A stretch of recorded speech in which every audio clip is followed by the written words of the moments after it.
Hey, fight fans, it's Ted Check. So, KnuckleMania IV, that is Bare Knuckle Fighting Championships, BKFC. That's their big event of the year. Not if you couldn't figure it out, right? Like WrestleMania, KnuckleMania. I get it. Okay.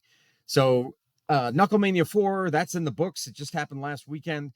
And so one of the most intriguing fights on the, I believe this was number 2 because Mike Perry was the main event. Mike Tyson. I just did a video about Mike Tyson. Mike Perry versus Thiago Alves. But no, in the gorilla position or in the co-main event was heavyweight champion Mick Terrill over here versus this guy Lorenzo Hunt, who is he's a dual champion actually. I mean, it's that's very impressive. He's the cruiserweight champ, which is 210 pounds, and he's the light heavyweight champ, which is 190 pounds. But he was going up against a heavyweight, a legitimate 250-pounder, 250-pound plus guy, and so he bulked up. Lorenzo bulked up to like 230 or something thereabouts. But there was this ugly moment during the press conference. You know, that right there. Totally unnecessary. And I said it before in a comment. Props to Mick. He held his, he remained professional. He held his demeanor and did not, do anything back to, didn't retaliate against Lorenzo Hunt. He definitely could have. I mean, look at this. Hunt turns his back on him. Now, granted, there's this guy right here, but he could have hit him with a cheap shot. But, I think Terrill took the high road, and more power to him for that, because he said, hey, you know what? I'm going to let my fists do the talking in the squared circle. And this is what happened. It's almost a I don't know. Let's see that again. That is a dislocated left elbow right there. If not a break, an absolute break. Look at the way he falls back. Oh my God, that is absolutely brutal. That's horrific. That is a horrific injury. Now, he was knocked down, so you could say even if he had gotten back up from that, would he have survived? That's a question. I mean, we've seen him come back from getting knocked down before, but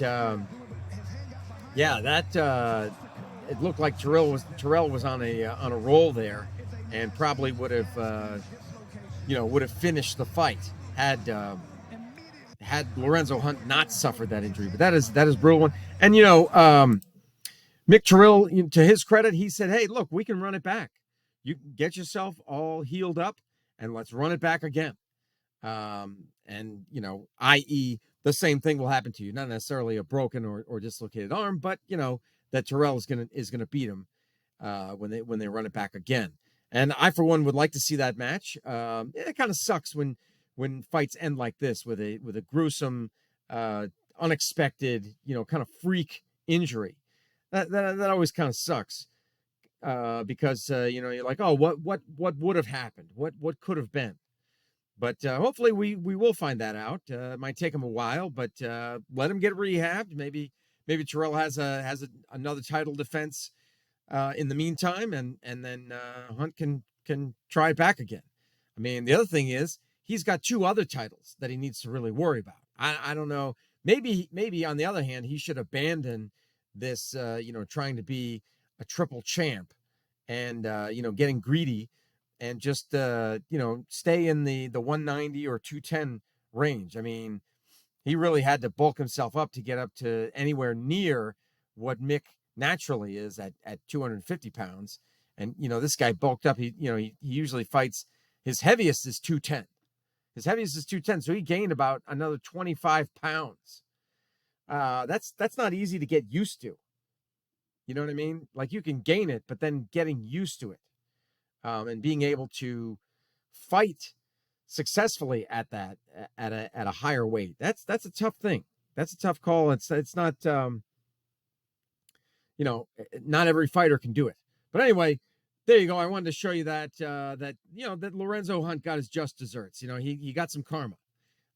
He acts like a dick. We've seen him do it time and time again with opponents leading up to fights.